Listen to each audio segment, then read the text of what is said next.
Assalamualaikum warahmatullahi wabarakatuh. Perkenalkan, nama saya Sinta Rumiani dari kelas A21 dengan NIM 22811311028. Pada kesempatan kali ini saya akan mereview makalah dari kelompok 8. Yang pertama yaitu wayang kulit. Asal-usul sejarah wayang kulit di Cirebon. Para budayawan Cirebon sepakat bahwa eksistensi wayang kulit Cirebon bermula dari kedatangan Sunan Kalijati yang merupakan salah satu dari 9 wali atau bisa disebut wali songo dalam bahasa Cirebon, di mana Sunan Gunung Jati atau Sunan Jati sebagai ketuanya. Datangnya Sunan Kalijaga ke wilayah Cirebon bertujuan untuk menyebarkan dakwah Islam, dan media yang digunakan oleh Sunan Kalijaga pada waktu itu diantaranya adalah wayang kulit.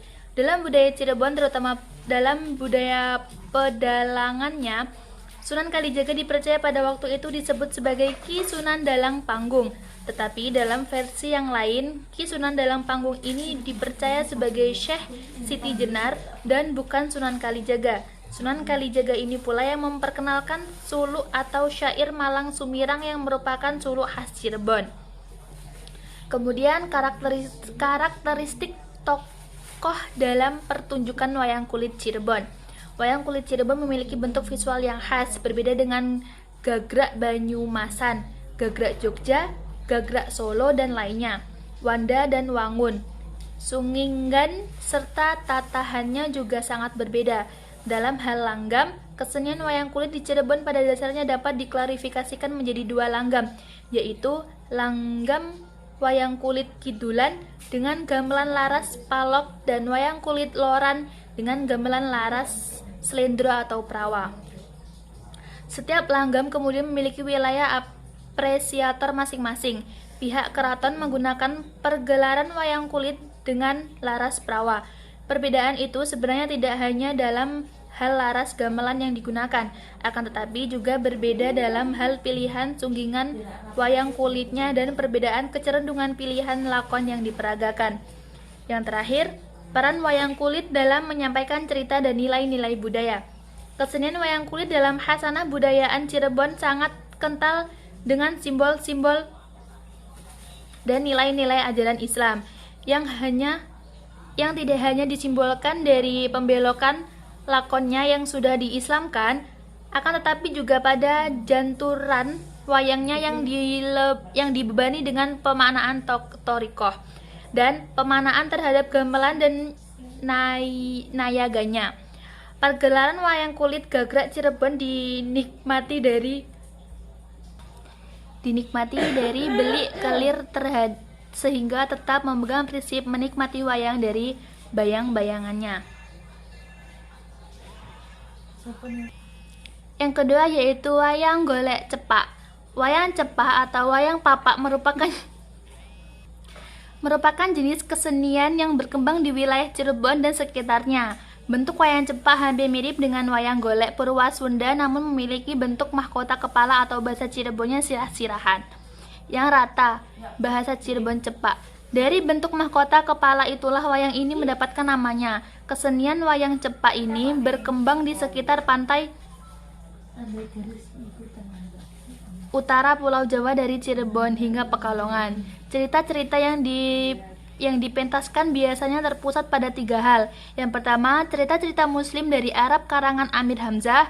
Kedua, cerita-cerita terpusat pada cerita-cerita dari masa kerajaan Hindu, seperti cerita Panji yang merupakan seorang pangeran dari sekitar tahun 1045 hingga 1222. Dan yang ketiga adalah cerita-cerita lokal yang biasanya bersumber dari Babat.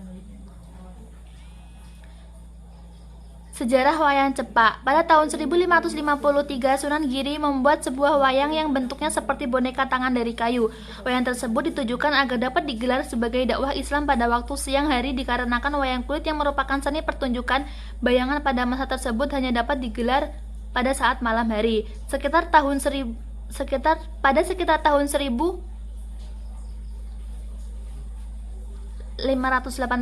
hingga 1584, Sunan Kudus kemudian melakukan inovasi pada wayang kayu buatan Sunan Giri. Hasil inovasi inilah yang kemudian populer di wilayah pantai utara Pulau Jawa. Yang kedua, unsur-unsur khas dalam wayang golek cepak. Kesenian lain dalam khasanah budaya Cirebon yang masih memiliki genre wayang adalah kesenian wayang golek cepak atau disebut juga wayang golek papak. Kesenian wayang golek cepak atau papak merupakan jenis kesenian pewayangan yang bernafaskan syiar Islam. Kesenian ini adalah wayang berbentuk boneka atau golek yang menggunakan ikat kepala yang datar dan cenderung rata yang dalam bahasa Cirebon disebut papak. Wayang golek cepak pada umumnya dipentaskan pada saat ritus pengunjungan buyut atau sekedar kubur.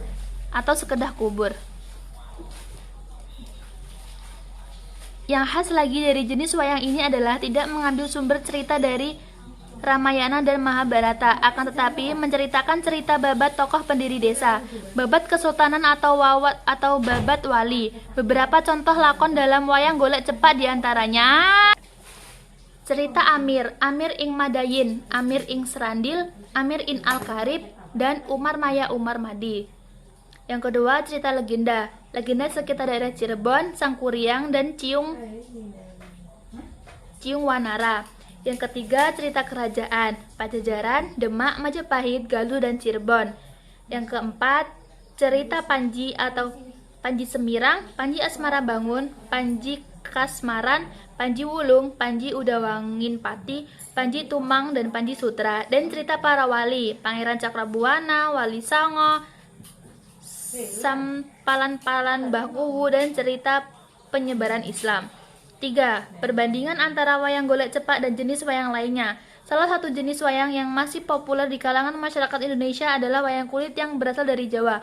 Wayang kulit bukan satu-satunya jenis wayang yang ada di Indonesia, tetapi ada juga jenis wayang lain yang memiliki corak seperti wayang golek. Misalnya, wayang golek merupakan seni